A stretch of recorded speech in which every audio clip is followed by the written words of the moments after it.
Pjesa kryesore pothuajse së ditë ka qenë debati i trupit gjykues me prokurorinë dhe me palën mbrojtëse, janë pra pyetjet e fundit dhe përgjigjet të cilët japin një orientim pothuajse më të thellë ata për çka trupi gjykues ka dilema ose ka pasur po themi pikpyetje gjatë prezantimit që kanë bërë të dyja palët në këtë proces të gjatë gjyqësor. Pra seanca është mbyll sot pikërisht me pyetjet dhe përgjigjet e gjykatësve, trupit gjykues ndaj mbrojtjes dhe të akuzuarve. Një gjë interesante ka ndodhur sot afërdit që për herë të parë pothuajse që nga nisja e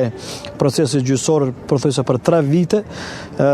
seanca është shtyr për 40 minuta, siç është thënë për shkak të një problemi teknik, gjë që nuk ka ndodhur asnjëherë. Ky ka qenë sqarimi vetëm i gjykatës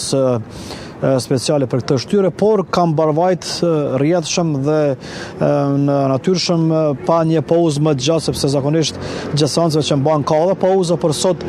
kishte më shumë diskutime brenda për shkak të kësaj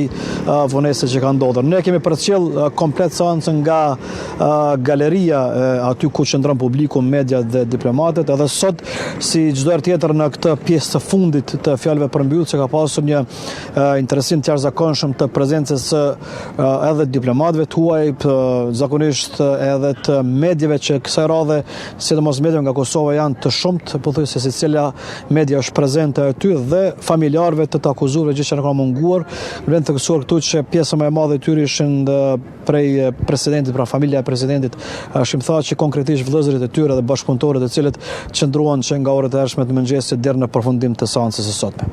Rama, e komentuam